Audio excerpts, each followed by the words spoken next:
We're in Way Media.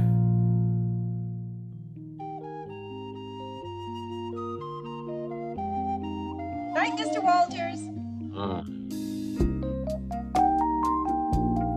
You see that guy over there? Now, he's an actor. The guy on the phone, he's a prize fighter. Me, I'm a cab driver. I'm the only cab driver in this place. Good evening and welcome to Night, Mr. Walters, a taxi podcast. I'm HP, your co-host, and with me, as always, is my co-host, Father Malone. Father Malone, how are you this evening?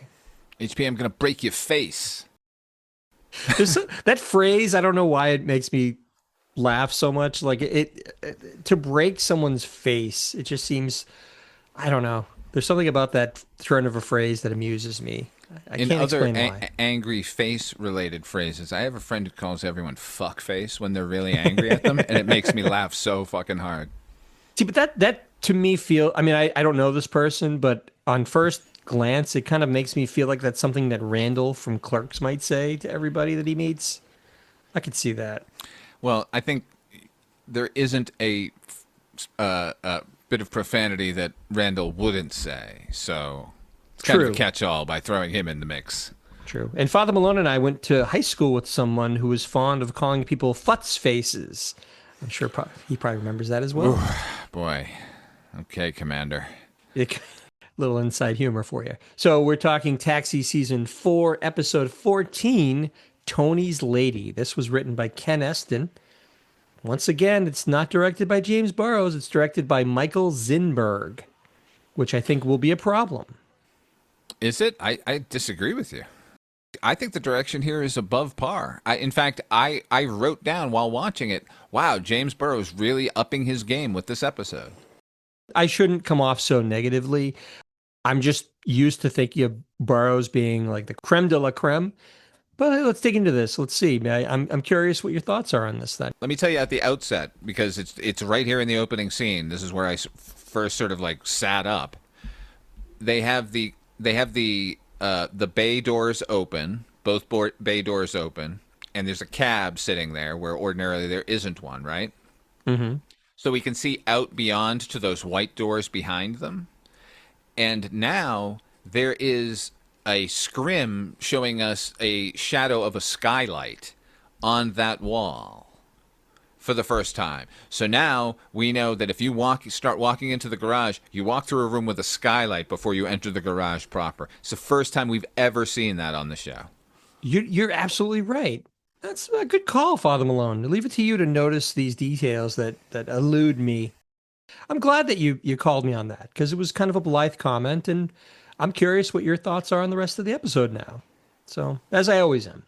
Reminder, everybody, we're doing these shows in broadcast order, not in order of filming, of course. We start in the garage. Alex walks in and tells Elaine that he just passed Latka on the way in, and guess who he is today. That's right, Father Malone. They're dragging out Vic Ferrari. Wait. Oh, no, but here's the thing, HP. Yeah. They said, here's a hint. He's wearing Savage leather. And I said, oh, my God, is Vic Ferrari coming? See, I did not greet that news with any real anticipation, because I feel like they just trot him out. He's sort of tired at this point. You're getting the same rote jokes. I don't really dig it.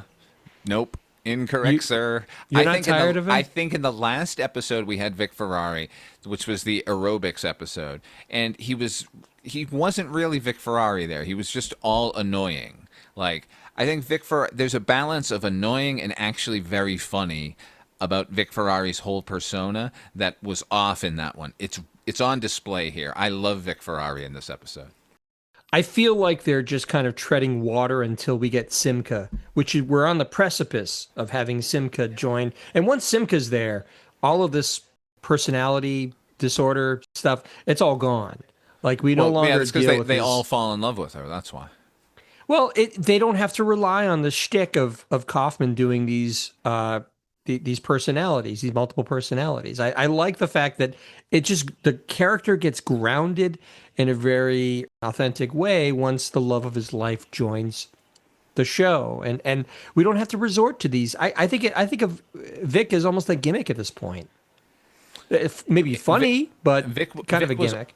Vic was always a gimmick, and it just depends on the level of whether or not he's really on as a performer here. And I think this performance he's giving is great, man. When he like he gets up in Alex's face, just and he like peels those blue eyes back and just stare. Oh, I love Vic Ferrari. Like we never seen like aggressive Vic Ferrari. He gets real mad here in a moment. They set up a fun little B plot with Vic and Latka, as it This turns is my out. favorite B plot in ages. There's no argument there, but mainly because the B plots for the last run of episodes has been so poor. So maybe a low bar to get over, but there are some genuinely funny moments, and it's interesting what they do here. So Vic comes in, he's doing all the Vic shtick. He's doing air guitar, he's bopping his way in, he's grooving. He walks up to a cab and he declares that he's bummed out. It's a cab with the hood open. And Vic tells Alex that he's sick and tired of Latka leaving his work area a mess. And he asks Alex to talk to Latka and get him to clean up his act. Should I have to do my work and his work? Yeah. Kind of. So I like where they're going here, but I think this is as far as you can take the Vic character. I think I'm done after this. The idea that he's having this remote battle with one of his own personalities is amusing. At that point, Tony runs in. He's exclaiming to everybody, he's got a new job. It's part-time. It's a couple times a week. Tony declares that he's doing it as a change of pace because he's tired of driving people around day in and day out all week. And what's Tony's new job, Father Malone? Vaudeville performer. That's chauffeur. Vaudeville. No, he's that took me a second. No, he's, as you said, he's a chauffeur. So Tony tells Elaine that he hasn't met his fare yet, but she's named Longworth. Apparently, I guess he was hired by a woman to be her personal driver. Then Latka walks in from the back, and we can see that. And I gotta Latka. say, when Latka comes back here, I did think, oh, I've missed Latka. Aside from the last episode I can remember him in was the Bobby doesn't live here anymore, where he's got the stupid runner joke about what he's going to give Bobby a gift before he leaves.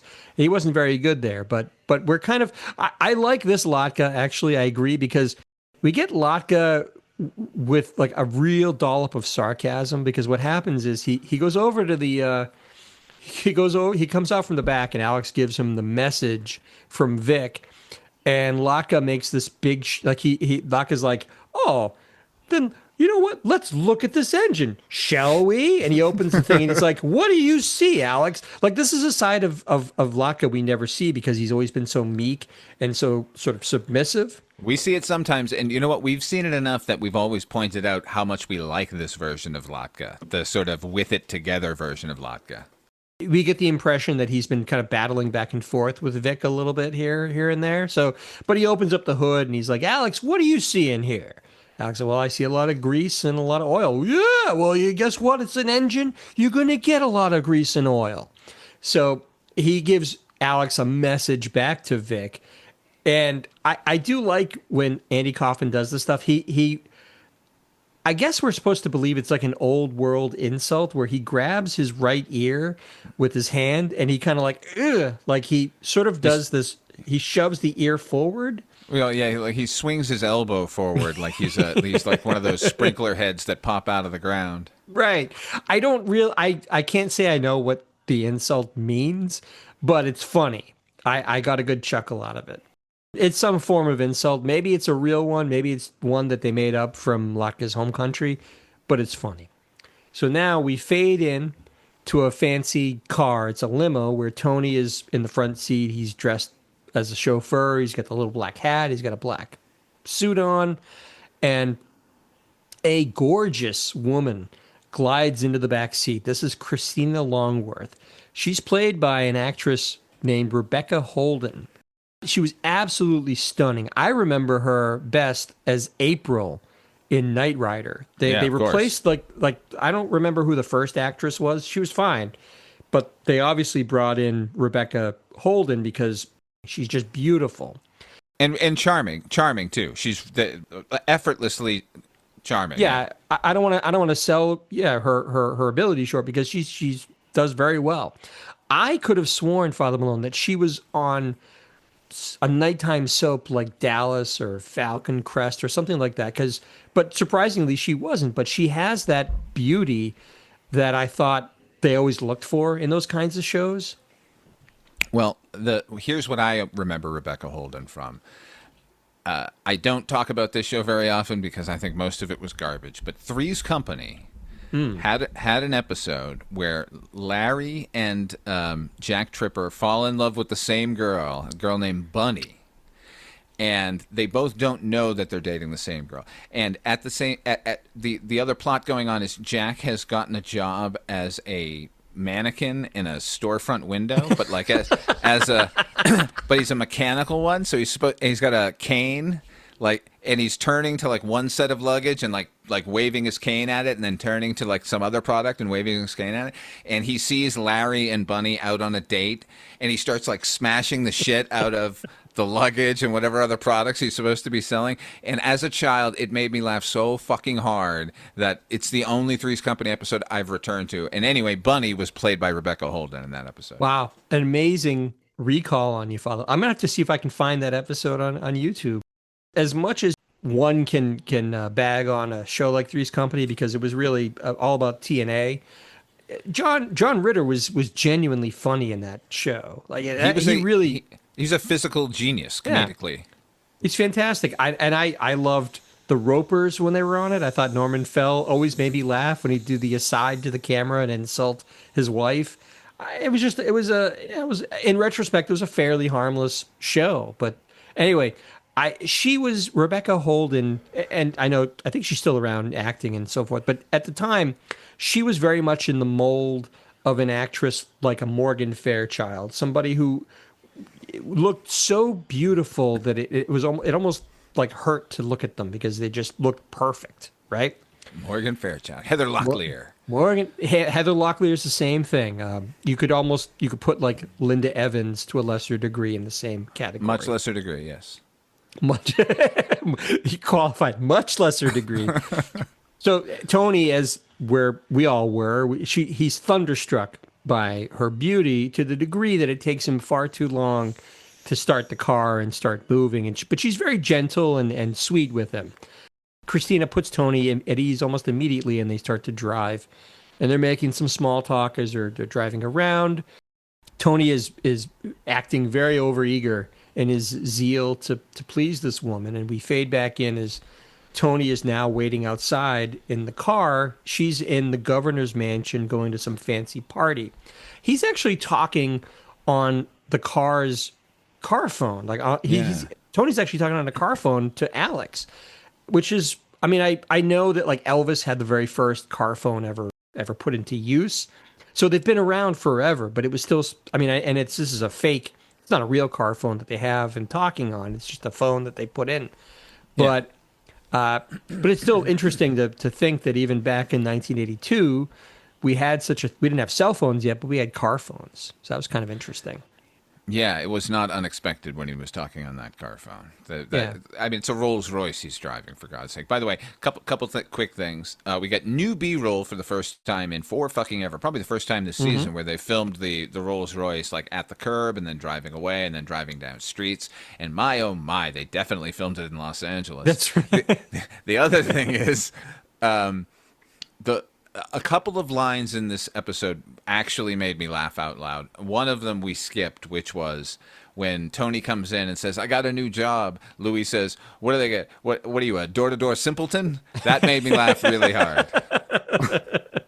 Door-to-door simpleton. I glide over these oftentimes because I can't do them justice. Maybe I should just give them to you, but I also don't want to bog down these synopses too much with my bad attempts at humor. But yeah, I agree with you. But occasionally a joke is so fucking funny that I don't find myself laughing out loud while watching a television show often. It's totally fair. Yeah, I totally agree with you there. So he's talking with Alex, and finally he gets off the phone. Christina and this sort of big blonde guy get into the car, and the guy whose name is Doug starts to get fresh with Christina, and she doesn't want any part of it. And Tony first starts to cough and try to make his presence known as he's driving. and Doug warns Tony to mind his business and drive the car. Tony counters, he warns Doug to stop being rude or he'll ask him to leave. What if I don't want to leave? What are you going to do then?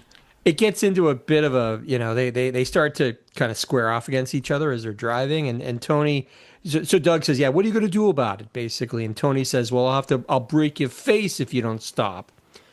And now Doug, instead of doing the right thing, which is like, look, this guy is from the streets. He could probably kill me. He says, all right, you know what? Pull over and we'll see who's the big man here. And HP, at this point, I felt a surge of bloodlust unlike anything I've ever felt. And I wanted to watch Tony decimate this fucking twerp. He could have. I mean, it's Tony. One punch, and this fucking thing was going to fold like a bad suit. But actually, Tony finds a better solution to this. He pulls over and he says, all right, you step outside. I'll be right behind you, or whatever. So the guy gets out. And of course, Tony sees an easy way to diffuse the situation. He burns rubber and he leaves the guy on the side of the road, which I thought was very smart of him to do that. Absolutely. And I think I would have appreciated that had it been Alex or Reverend Jim. But it was Tony Banta, who should have just raised his fist while that guy was facing forward and talking to him and knocked him the fuck out in the cab, in the car. I agree. We should have seen some glimmer of that animal savagery that we know Tony is capable of. He didn't have to like bloody the guy and leave him for dead, but he could have defended this woman by showing her a feat of strength that only Tony could accomplish, right? Yeah, look, I'm no fan of violence and I don't advocate it, but if I was a trained boxer and some money dickhead was telling me to know my place, basically, I'd wreck that motherfucker.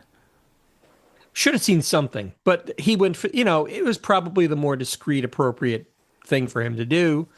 So it's the thing to sort of set up a romance with this girl. Like he didn't get all fucked up. And, didn't show the animal side of her. But at the same time, that might have been an attraction. Here's the thing. Where this ends up, he should have done it because it would have at least guaranteed him a night with her.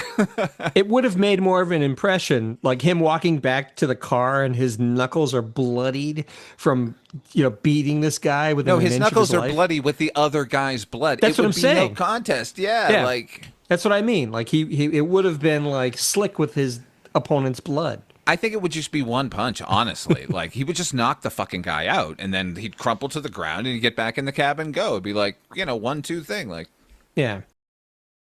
Tony speeds away, and Christina marvels at how he handled the situation, and she says something to the effect of, like, well, what would you have done if you had gotten out, and this guy would have, he's so much bigger than you, and Tony basically starts to tell her about his experiences as a boxer, and this completely transfixes her, and she's listening to these stories that he's telling about this fight or that bout or whatever. She's in the front seat drinking from a soda cup. Yeah, they've at some point we fade out and back in, and they've clearly gone to like a McDonald's or something because they're both now in the front seat, and he's regaling her with stories. It's funny because she's eating this up so much that Tony says, like, hey, how about that? All these years of boxing paid off. I have amusing anecdotes. Like he's really getting along well with this woman, Christina, and starting to develop some feelings for her. And then we fade out. We fade back in. This time we're back in the garage. Now we have another bit here with Laka. Laka is once again dealing. This is bizarre. You have to admit, Laka walks over to this same cab and he opens the hood. It's great. And two things happen. First of all, there's a sign that's only revealed when the trunk is open that says, clean up your act.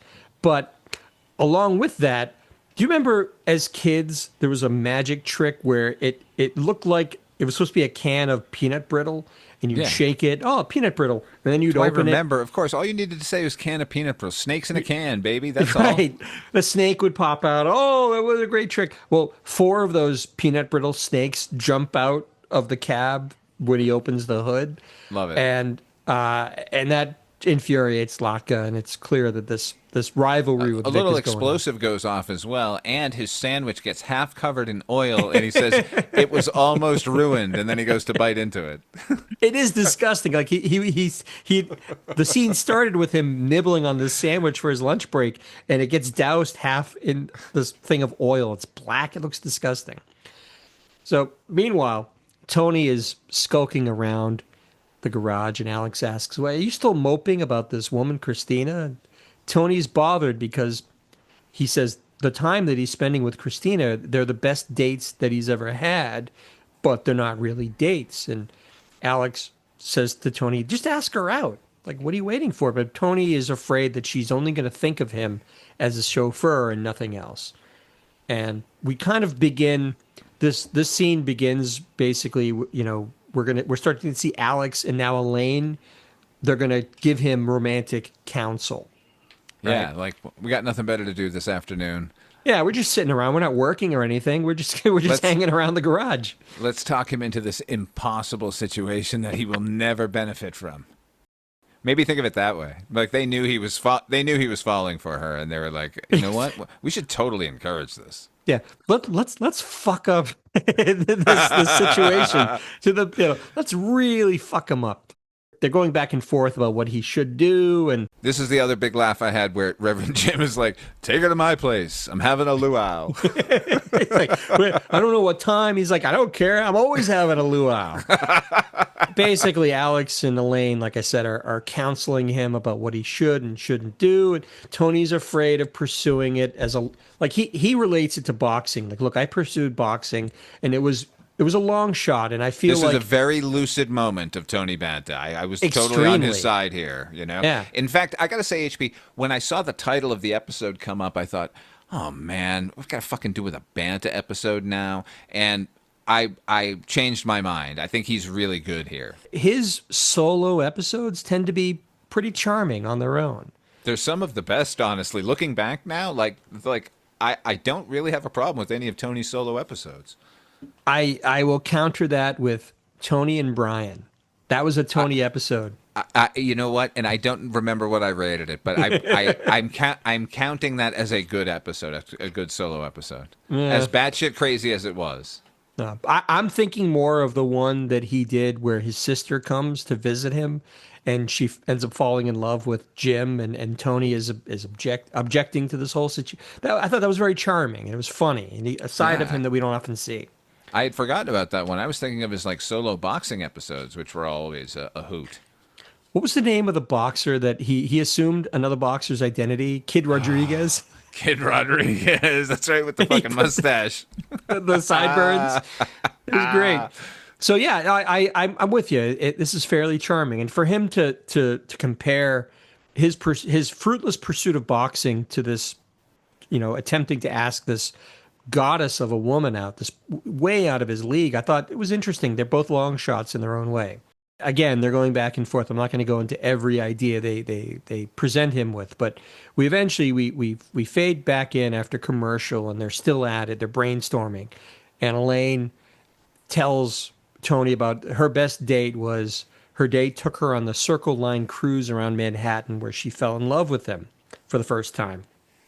But unfortunately, is ended up being her eventual ex-husband. It didn't work out well for Elaine in the long run because it was this husband that she's always grousing about. And, Now, let me just say that early in the episode, we got the horrendous sweater dress on Elaine. However, the rest of the episode, her outfits are on point. And I got to say, in this scene in particular, another time where I was like, the direction here is great. She is shot so well that I just found myself falling in love with Mary Lou Henner during it. they also did I noticed they did something different with her hair just for that particular scene, because I think what it looks like is, for the last few episodes, her hair is very flat. It doesn't really have, maybe that was just the style at that moment in time, but it didn't really have like the volume, the luxurious red hair that she's known for. And the eyes are popping too here, man. I'm telling you, the whole thing. This is a very well-directed episode of Taxi. Louis then comes over, and he's going to relate his story of being in love with a sophisticated lady. I think, doesn't Alex make some crack about, oh yeah, sophisticated, wasn't that the prison guard? And he's like, no, no, that No, wasn't the prison guard. no, anything. Yeah, no, not her.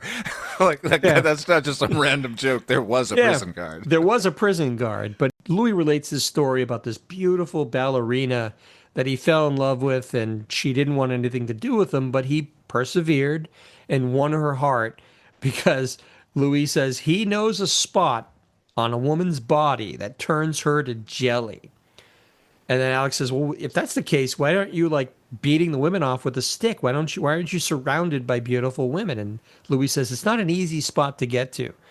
And he turns to Elaine and says, "Can you take off your right shoe?" And of course, Elaine tells him to drop dead. Alex finally says, "Look, Tony, you're ready to go. You don't need us anymore. You're just go." But he's unconvinced. Tony's unconvinced. But just then, Vic pops out. And ironically, actually, I thought, well, there's no irony here. I think it was purely intentional. Do you remember how Vic announces himself to Tony at this point? No. He announces himself by doing the Mighty Mouse, "Here I come Oh, to yeah. save the day," which anyone who knows anything about Andy Kaufman knows that was the skit that broke him on SNL when he was doing the Mighty Mouse with the record player and miming the words. I thought that was kind of an interesting little nugget. Sorry, I wasn't on board for that. You didn't like that? You didn't like that little Easter No, egg? no. I thought it was fine. I thought it was fine. I'm just saying I didn't make more of it. That's fine. So he tells Tony that I've got the perfect line for you. It'll make her go crazy. But Alex is like, don't listen to him. Just, do what you're going to do. And then Jim comes over and says, well, I got a poem that will drive her nuts. And he reads this poem, and it's a beautiful poem. But Tony complains that it doesn't rhyme. So You then, ever heard of free verse there, Banta? it's a beautiful poem, and Jim reads it, exquisitely. Finally, Elaine just tells Tony, just be real with her and tell Christina how you feel. And then emboldened, Tony finally decides to give it a shot, and he leaves. We fade into the inside of the limo. Christina enters, and she gets into the front seat again. They're cozy now. And Tony starts in with his spiel, or tries to, but then some other guy comes in talking business with Christina. I think they had just come from a business meeting of some sort. He's kind of a dumpy guy with a mustache, and this was a guy I'm like, what the hell do I know this guy from? From And he's everything. From everything. Literally everything. This guy's name is Joel Brooks. Again, he's one of these actors who's, when I say he's been in dozens upon dozens upon dozens of shows over the years. He was in Riptide. He was in Eight Is Enough. He was in We Got It Made with Ann Gillian. He was probably in, we were talking about Three's Company. He was probably in that too. He's been in everything. His character's name here is Nick. HP, before you go on, I'd like to read a list of credits as well. Go for it. This is Michael Zinberg, journeyman television director, who at least directed one episode of the following shows. You might be interested in some of his earlier work, where he did... The White Shadow, WKRP, Newhart, Family Ties, Who's the Boss, Heart of the City, The Tortellis, Cheers, Mr. Belvedere, 3 episodes of Broktoon, Oh, nice. L.A. Law, Midnight Caller, Coach, Quantum Leap, 9 episodes of Quantum Leap, The Commish, Reasonable Doubts, The Single Guy, Jag, Mr. and Mrs. Smith, Between Brothers, Caroline in the City. It goes on and on. Charmed, Men Behaving Badly. Remember that show? Crossing Jordan, The Guardian. Rob Schneider. Yeah, Boston Public, The Practice, The Lost, Gilmore Girls, Eyes, The Wedding Bells, Psych. It's just, Jesus Christ, Wow. man. Monk, Burn Notice, In Plain Sight. That's years ago. He's still working. The Blacklist, Agents of S.H.I.E.L.D., The Good Wife, The Carmichael Show, Young Sheldon, and 30 episodes of NCIS, which he is currently still working on. That's incredible. I mean, that's somebody that they know that he probably shoots efficiently. He probably gets all of his episodes in on or under budget. It gets good performances from all of these actors. That's fantastic. That's a career right there. Yeah, You man. know? I mean, that's not somebody who is on the tip of anyone's tongue, a casual viewer. But I guarantee you, in television circles, it's like, get me Zinberg. That guy knows what he's doing.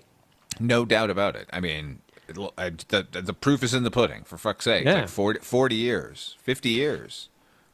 I did miss a few names that you read off because I was still laughing about Mr. Belvedere. Did we talk about what Belvedering is? I don't think we did talk about it.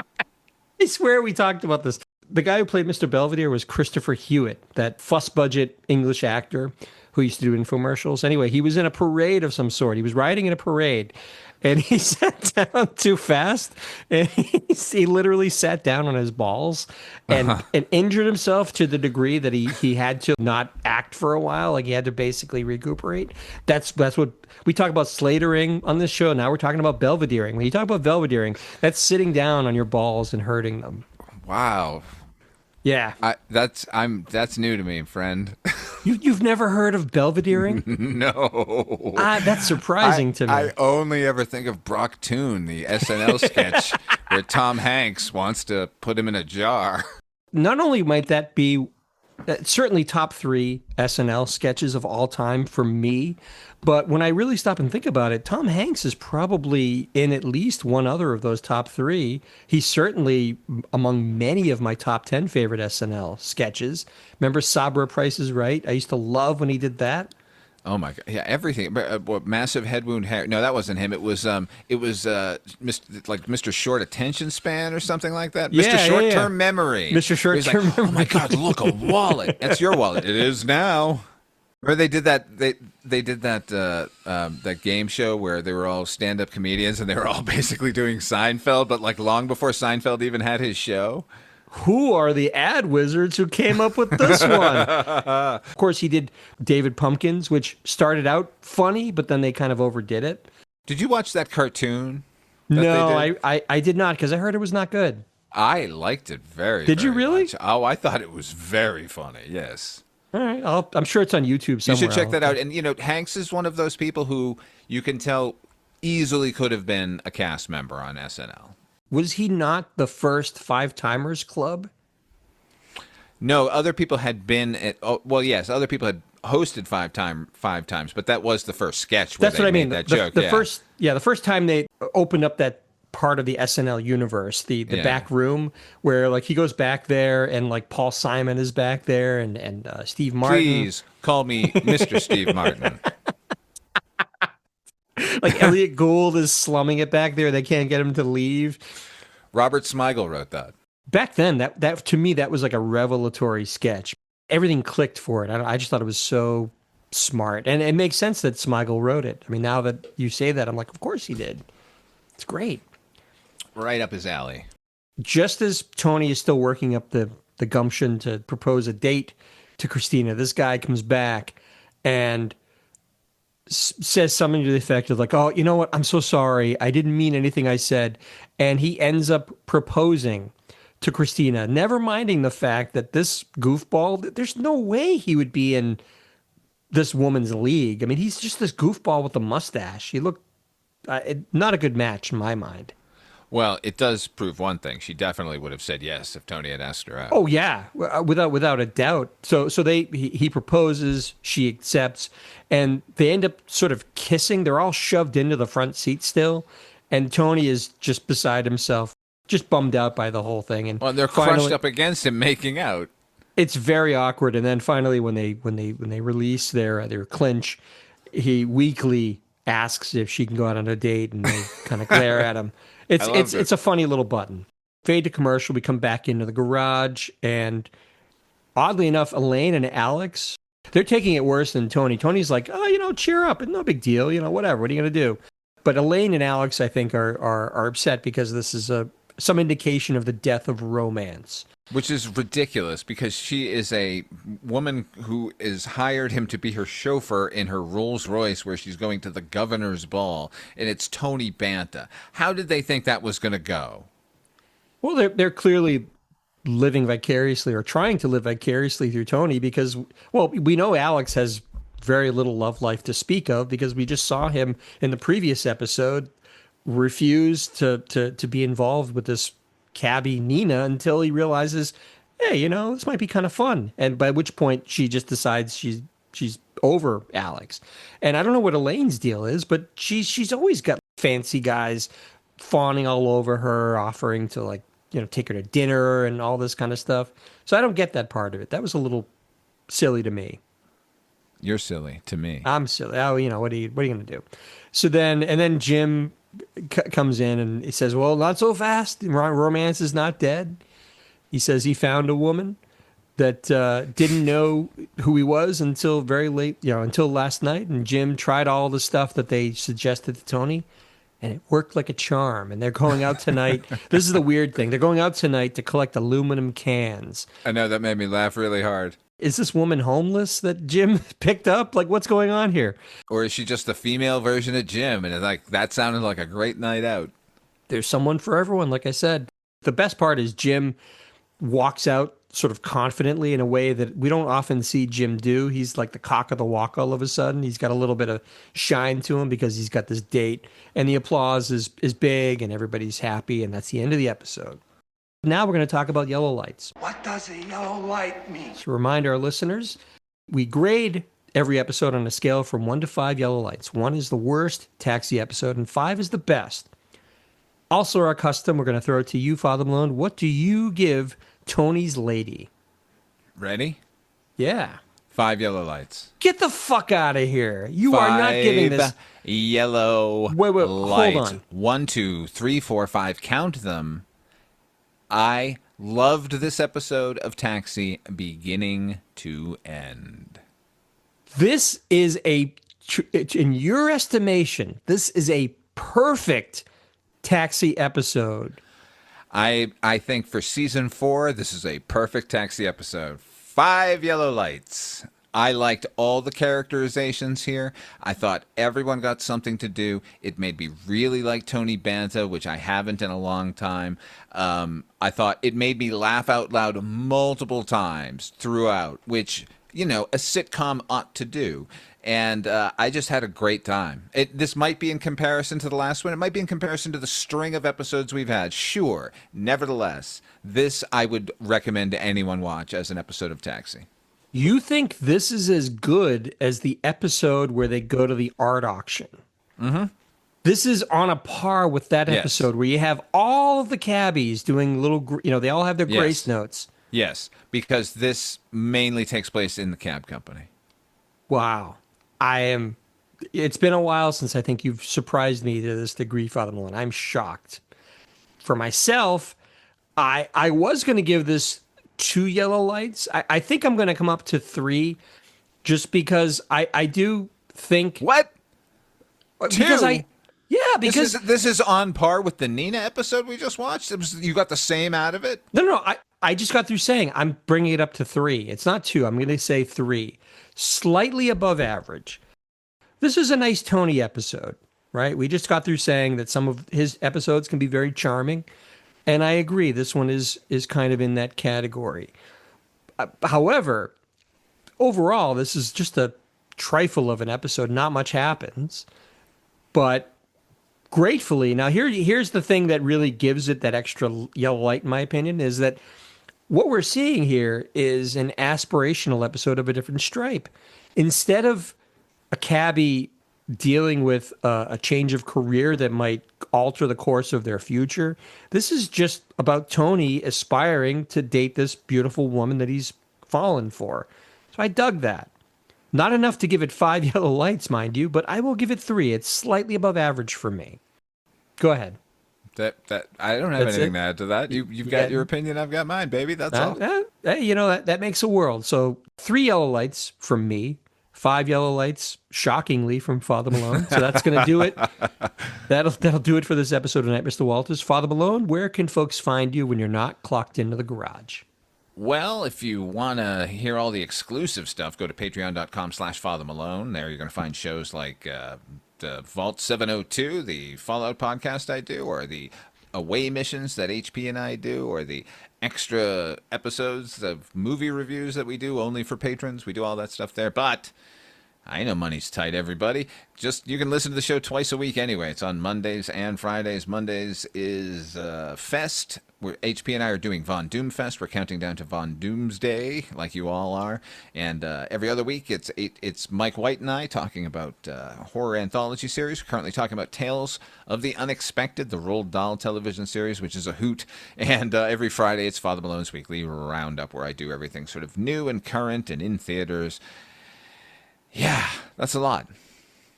Father Malone is a busy guy. Now, the thing is, he's got something for everybody. If you like a little horror, he's got you covered. If you like something a little more science fiction, he's got you covered. If you like superheroes, he's got you covered. He's got everything. For whatever stripe of aficionado you are, Father Malone's got you covered. So please check that out. I cover all genres. Really does. Busy, busy, busy guy. For myself, I'm not nearly as busy. For myself, when I'm not co-hosting this very show with Father Malone, I host the Noise Junkies Music Podcast. And I also have a Bandcamp site, hpmusicplace.bandcamp.com. But again, I would urge you all to check out these fests. Von Doom Fest has been going swimmingly. When this episode drops, it'll have been a couple of weeks since the trailer dropped for Doomsday. And I think Father Malone will already have had some commentary on that trailer, so check that out. So thanks again for listening, everybody. Please feel free to subscribe to this podcast, write a review or rate us. We'd love to hear from you. Email is hpmusicplace@gmail.com. Once again, for Father Malone and myself, thanks again for listening, and we'll see you all next time.